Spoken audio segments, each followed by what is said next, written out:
When people move to Mexico and end up overwhelmed, broke, or frustrated, it's usually not because they didn't plan. It's because they executed the plan out of order. After helping dozens of people relocate to Mexico, I've seen the pattern again and again. Good decisions made at the wrong time. And that mistake quietly cost people money, momentum, and peace of mind. So today, I'm walking you through the top 3 sequencing mistakes people make when moving to Mexico, so you don't have to learn the hard way.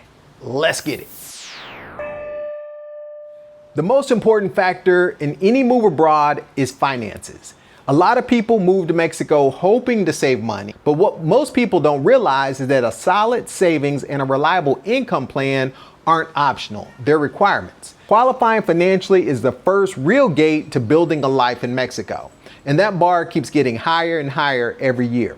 Now, this isn't about immigration paperwork or minimum thresholds. This is about timing, specifically making sure you have income and cash flow that can survive the move to Mexico. Because the last thing you want is to already be in Mexico, stressed and trying to figure out how you're going to make money. While it's possible for legal permanent residents to work in Mexico, in many cases it's not ideal. And it's not something you want to depend on after you arrive. One of the biggest mistakes I see is people moving with remote jobs to Mexico, signing leases and settling into homes before confirming that their work setup is actually viable. And this goes beyond whether internet service exists at the property. It includes whether the Wi-Fi signal is strong enough in the back of the home.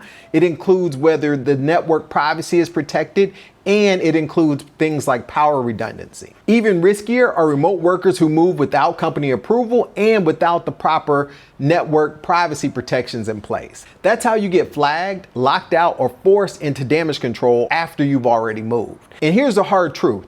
If your income continuity strategy isn't locked down before you move, you're not relocating, you're gambling. And when income continuity isn't solid, every single decision afterwards is shaky at best. Once you arrive, there's a strong pull to find your permanent place quickly. I get it, I've been there. And that's where the second biggest sequencing mistake shows up, rushing your housing. Finding a house isn't just about the amenities or the neighborhood. It should be based on your budget, your lifestyle, your patience, and real due diligence. When housing gets rushed without understanding how you'll actually live on a day-to-day basis, it often leads to lost deposits, health issues, and unnecessary transportation costs. I see this constantly in the local immigrant Facebook groups. People sign long-term leases, then realize within a few months that they've chosen the wrong place, and then they have to move again. I've also seen families lock in housing before securing the right school without realizing what that daily commute would actually look like. That usually leads to either paying for daily transportation services or living with the constant stress of trying to manage pickups and drop-offs across the city. When we arrived in 2019, we experienced a combination of both scenarios. Our first Airbnb had a serious moisture problem. Jeans hanging up in the closet always felt damp. My daughter developed respiratory issues while we were living in that house in Colonial Santiago. Thankfully, we already knew Centro wasn't a long-term fit for us and had plans to move closer to the daycare we had selected in North Merida. Even then, that first month came with medical expenses related to mold exposure and extra transportation costs from traveling back and forth to Centro every single day, twice a day. That's the real cost of rushing housing decisions. It's rarely just inconvenience. It can show up in your health, your time, and also in your finances. Let's say you do everything right. You find the perfect place, close to the school that you want, and within your budget. One area many people don't fully understand is what happens if you need emergency health care or hospitalization here in Mexico. Mexico has an excellent healthcare system. The quality of care is very high. But here's what people miss. To access that healthcare system, you usually pay out of pocket or through private Mexican health insurance.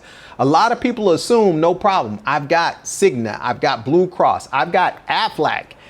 Unfortunately, in many cases, Mexican hospitals don't accept foreign insurance. They want to be paid upfront while they're treating you. Same time, man. That means cash or credit card on the spot. So why does this matter for timing? Because you need a plan before you have residency. That plan might be having enough cash reserves to cover a major medical event, or making sure your credit card limits are high enough to absorb hospitalization without panic. That's why I recommend arriving with travel insurance already in place. And then once residency is finalized, transitioning into a local Mexican health insurance plan. But here's the thing you should understand.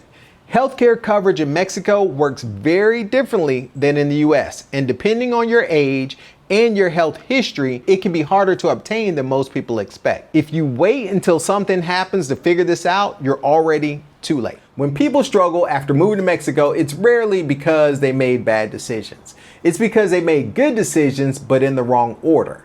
They moved before their income was truly locked in.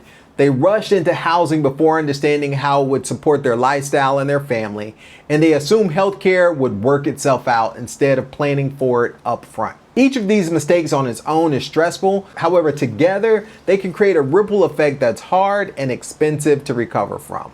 That's why timing matters. The goal isn't just to move to Mexico, the goal is to stay in Mexico. If you've already moved to Mexico, what part of your plan has cost you more time, money, or stress than you expected? And if you're still planning your move to Mexico, which part of your plan are you least confident would hold up once you're here on the ground?